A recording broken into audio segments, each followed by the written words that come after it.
বামফ্রন্টের ইশতেহারে কাজের প্রশ্নটি সামনে রাখা হয়েছে, বিশেষত স্থায়ী কাজ।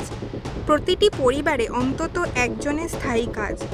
5 বছরে 40 লক্ষ স্থায়ী কর্মসংস্থান, 25 লক্ষ শিল্প ও লজিস্টিক্স পরিষেবায় কাজ, 20 লক্ষ গ্রামীণ কর্মসংস্থান, 15 লক্ষ প্রযুক্তি ভিত্তিক চাকরির কথা বলা হয়েছে ইশতেহারে।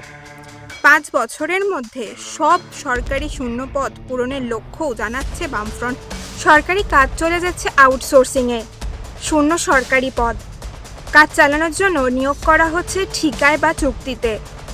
একে তো কাজের অভাব, রোজগারের দুশ্চিন্তা, তাকে ব্যবহার করা হচ্ছে।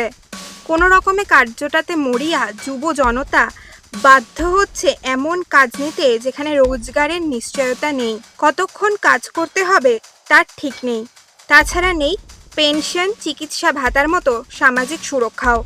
দেশে এবং আমাদের পশ্চিমবঙ্গে ছবিটা প্রায় এক। ঘটনা হচ্ছে, কর্মসংস্থানের তথ্য সাদা চোখে দেখলে এই সমস্যা ধরা পড়বে না। তথ্য দেখাবে বেকারির হার কম, কিন্তু কেন স্থায়ী ধরনের বা নিশ্চিন্তে রোজগার করার মতো কাজ নেই?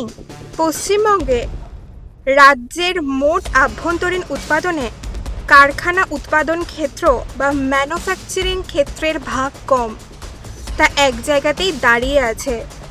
গত 6 বছর ধরে এই হার 15 থেকে 16% মধ্যেই ঘোরাফেরা করেছে। 2023 থেকে 24-এর মধ্যে পর্যায়ক্রমিক শ্রমশক্তি সমীক্ষা তা দেখিয়ে দিয়েছে খুব স্পষ্টভাবেই।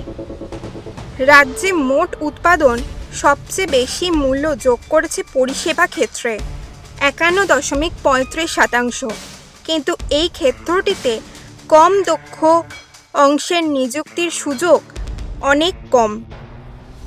এই সমীক্ষাতে দেখা যাচ্ছে কৃষিক্ষেত্রে রাজ্যে কর্মরত মানুষের 38.16% মানুষ যুক্ত রয়েছেন, কিন্তু কৃষিক্ষেত্রের অংশ রাজ্যের অর্থনীতিতে উৎপাদনের মোট মূল্যের 9.8%।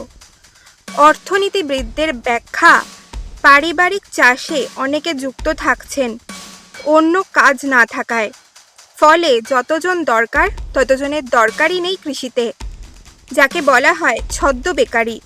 ফলে সকলেরই আয় কমে রয়েছে। দেখা যাচ্ছে কারখানা উৎপাদন ক্ষেত্রে শ্রমিকের সংখ্যা কমছে। 2017-18 সালে ছিল মোট শ্রমিকের সংখ্যা 17.8%। 2023-24 অর্থবর্ষে তা কমে হয়েছে 16.66%। শ্রমিকদের কত অংশ নিয়মিত মজুরি বা বেতন পান? 2017-18 অর্থবর্ষে তা ছিল 22.1%। 2023-24 অর্থবর্ষে তা নেমে এসেছে 20.8%-তে, যার মানে প্রতি 5 জন কর্মরত শ্রমিকের মাত্র 1 জন নিয়মিত বেতন বা মজুরির কাজ করছেন। স্বনিযুক্তি 38.7% থেকে 45%।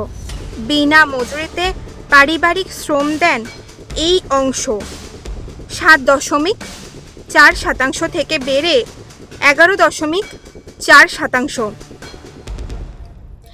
এই নির্বাচনে বামপন্থীদের দাবি, স্থায়ী এবং নিয়মিত কাজ দিতে হবে যুবদের, ন্যূনতম মজুরির নিশ্চিত করতে হবে, বিনিয়োগ করতে হবে কারখানা উৎপাদন শিল্পে, শ্রমিক কর্মচারীকে দিতে হবে সুরক্ষাও।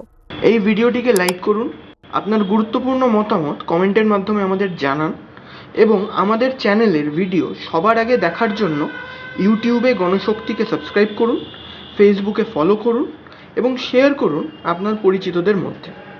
আমাদের চ্যানেলে আপলোড হওয়া ভিডিও নোটিফিকেশন পেতে বেল আইকনটি ক্লিক করতে ভুলবেন না।